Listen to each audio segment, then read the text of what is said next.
Amis d'électronique, bonjour.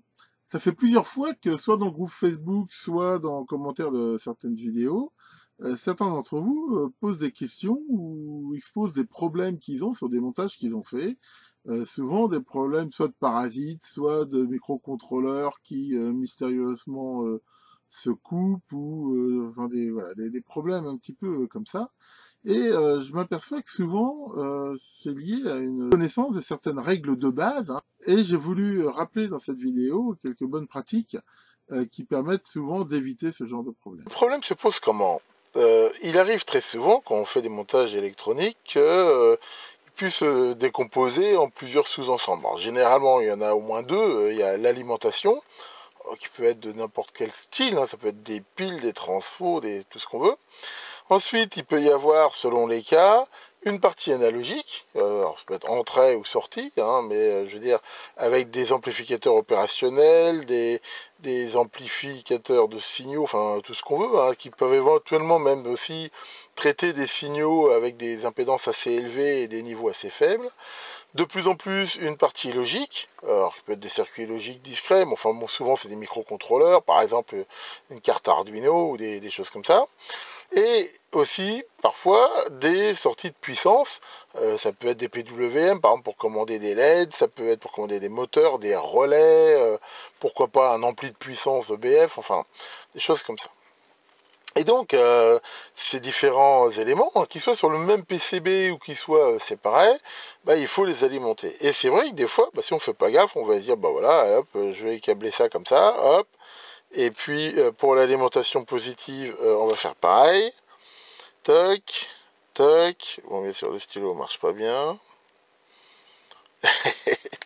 Règle numéro 1, quand on utilise un stylo pour tableau blanc, vérifier qu'il fonctionne. Bon, on va faire en vert, mais c'est pas grave. Voilà, et on va câbler ça comme ça. Et on pourrait se dire, bah voilà, impeccable, avec ça, mon montage va marcher. Et c'est vrai, des fois, il va peut-être fonctionner.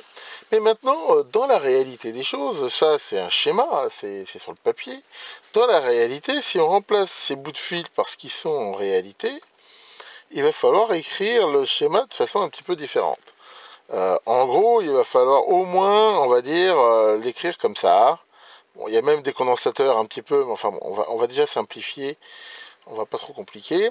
Mais voilà, un simple bout de fil, dans la réalité, c'est à la fois forcément une résistance, hein, un fil a une résistance, alors qui peut être plus ou moins élevée, et il représente toujours aussi une self-induction, même si elle est courte. Et là, déjà, on voit que ça fait des problèmes. Typiquement, par exemple, là, bon, j'ai fait exprès de forcer un peu le trait, mais la sortie de puissance ici, elle peut avoir des pics très importants. Par exemple, ici, on peut commander une charge qui est un peu capacitive, des choses comme ça. On peut avoir facilement des pics, par exemple, de l'ordre de 1 ou 2 ampères, par exemple. Imaginons ici même un câblage avec une résistance très faible, hein, mettons même 0,1 ohm, hein, même si c'est même plus bas, mais c'est pour montrer le truc. Et ben qu'est-ce qu'on va voir, c'est que les courants ici ils s'additionnent, hein, quand c'est comme ça. C'est-à-dire que ici le courant qui sort de la lime, c'est le courant qui va là, plus celui qui va là. Et qu'est-ce qui va se passer? Bah, mettons que ça consomme même peu, pourquoi pas moins 0,1 ampère, même ça va consommer 0,3 ampères par exemple, enfin voilà, je dis un peu, encore une fois c'est des exemples. On voit quand même que les pics de 2 ampères, bah, ça va faire ici déjà une perte de 240 millivolts. Ça va le faire aussi ici. Parce que le courant, il ne faut pas oublier qu'il passe ici et ici.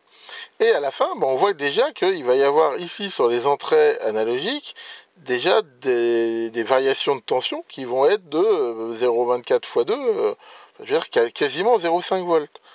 C'est énorme. C'est énorme, hein, je veux dire, ça fait des variations qui sont importantes. Donc on peut très bien perturber ici l'électronique, mais en même temps, là on ne prend en compte que la partie résistance, mais il y a la partie self. Comme je l'ai montré dans ma vidéo sur le découplage, une self, ça s'oppose au passage du courant. Ça veut dire que si ici le pic de 2 ampères, il est très violent, et ben en fait on va avoir ici des baisses de tension qui vont être bien plus importantes que simplement celles dues à l'effet résistif, mais dues ici à l'effet selfique, et ça va faire des pics, hein, très très gênant. Bon, encore une fois, l'idée c'est pas trop rentrer dans le détail, mais ça c'est typiquement ce qu'il faut pas faire. Ce qu'il faut toujours privilégier, c'est ce qu'on appelle le câblage en étoile. et c'est facile à comprendre, c'est que si au lieu de câbler ça comme ça, on câble ça en disant j'ai un point de masse comme ça, et je vais câbler tout le monde comme ça, déjà on voit qu'il y a beaucoup moins ici de problèmes. C'est-à-dire que ce qui passe ici dans le fil à cet endroit-là, c'est que ce qui va dans cette partie-là, dans cette partie-là ou dans cette partie-là. Et ici, à ce point-là, on va faire pareil ici pour les alimes. Donc déjà, le simple fait de faire ça, ça règle déjà pas mal de problèmes. Généralement, hein, quand on fait un montage comme ça, c'est intéressant de se faire, on va dire, un point commun, qui d'ailleurs, des fois, si le montage doit être relié à la Terre, va aussi, la Terre sera reliée à cet endroit-là, éventuellement au coffret, au blindage, au truc comme ça. Mais voilà, ça, on va dire, c'est déjà une très bonne idée. Hein. Quand on a dans un même circuit la partie logique et analogique, généralement, c'est une bonne pratique d'avoir deux masses séparées et de les relier en un point unique. Alors ça, c'est bien, alors c'est pas après forcément suffisant. Si ici, on a des sorties justement qui sont susceptibles de faire des parasites, des choses comme ça, bah, là, ça peut être intéressant de mettre des filtres. Alors comme je l'ai montré, hein, ça peut être des filtres LC comme ça peut être, si ça consomme peu, ce qui est souvent le cas sur notre analogique, simplement des filtres RC. Voilà, ça c'est aussi très efficace. Ici, si ça consomme peu, on peut mettre des résistances ici relativement élevées sans avoir des grosses pertes de tension, et rien que ça va le faire. Bon, en plus, hein, comme je l'ai montré, il faut bien sûr découpler tous les circuits, surtout logiques, hein, mais sur une carte Arduino, il y a déjà un découplage. Mais aussi, les découplages, comme j'ai dit, il faut les faire assez proches de l'utilisation. Encore une fois, c'est pas pareil de mettre un condensateur ici, avec un non-fil, que de le mettre juste ici à l'utilisation. En théorie, comme ça, c'est pareil, on va dire. Mais dans la pratique, encore une fois, il ne faut pas oublier que ce fil, eh ben, c'est une résistance, c'est une self. Donc, ça peut changer. Donc voilà, ça, c'est déjà un petit peu des bonnes pratiques. Alors, les alimes, comme je l'ai montré aussi, surtout si c'est des alimes à découpage, elles peuvent aussi avoir des parasites. Donc, c'est une bonne idée de les filtrer aussi les sorties. Et quitte à mettre des filtres par partie, pour ne pas mélanger. Ça peut paraître évident comme ça, mais pas forcément pour des débutants. Ça, c'est déjà des bonnes pratiques. Alors ensuite, au niveau des masses, il y a plusieurs façons de faire ça. On peut utiliser des fois ce qu'on appelle des plans de masse. Alors le plan de masse, c'est quoi? Par exemple sur un PCB, c'est l'idée d'avoir, en gros, c'est d'avoir, au lieu d'avoir des simples connecteurs comme ça, bah, c'est de les répartir en mettant, c'est comme si on mettait une infinité de fils comme ça en parallèle et qui vont répartir tous les courants de façon, on va dire, un petit peu homogène et surtout avec une très faible impédance. Bon, c'est un très bon système hein, ici, mais même quand on fait ça, c'est pas forcément malin de mélanger sur le même plan de masse. On peut en avoir deux, la logique et l'analogique. Et surtout, ce qu'il faut faire attention, c'est les sorties de puissance. Tous les systèmes ici qui, à un moment donné, vont donner des pics de courant, hein, vont avoir des appels de courant. Et surtout, si c'est des appels à front raide, hein, je rappelle qu'un front raide, c'est l'équivalent à un signal HF très très important. Hein. Si on commute en PWM, même si on le commute à 1 Hz, mais au moment où on commute comme ça, ce front ici, il est, pour bien comprendre, c'est comme si on avait un signal HF ici qui monte aussi vite que le front ici. Donc ça peut atteindre plusieurs mégahertz. Et à ce moment-là, le simple fil, encore une fois, c'est plus un fil, c'est une self. Et la self, elle va réagir. Donc voilà, je vous mets en lien encore les vidéos que j'avais fait sur le découplage des circuits, sur les filtrages des moteurs aussi, des choses comme ça.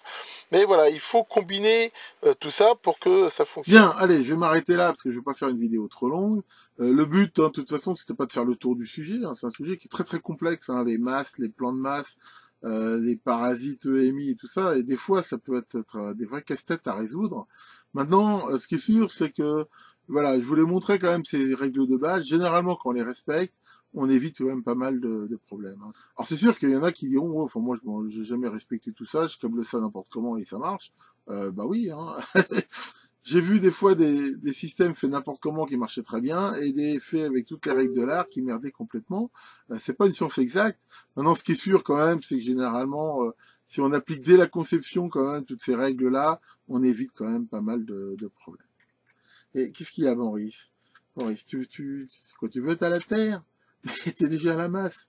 Qu'est-ce que tu veux faire de plus? Ah là là là là là, ce pauvre Maurice. Enfin bon. Donc malheureusement ce grand week-end du 14 juillet que j'ai réussi à me faire, il touche à sa fin. Alors j'ai fait quasiment une vidéo par jour. C'était un rythme assez soutenu. Je pense pas pouvoir tenir ça parce que là je vais reprendre le boulot, je suis pas encore en vacances. Mais enfin, je continuerai bien sûr à faire des vidéos comme d'habitude. Si vous êtes en vacances, je vous souhaite de bonnes vacances. Si vous n'y êtes pas encore, patience, ça va venir, j'espère. Ici en Vendée, il fait très beau et très chaud, donc c'est plutôt bien pour les vacanciers. Que le grand Choc Choc, roi des sels, vous épargne de ces affreux sur tension, et à très bientôt pour de nouvelles vidéos.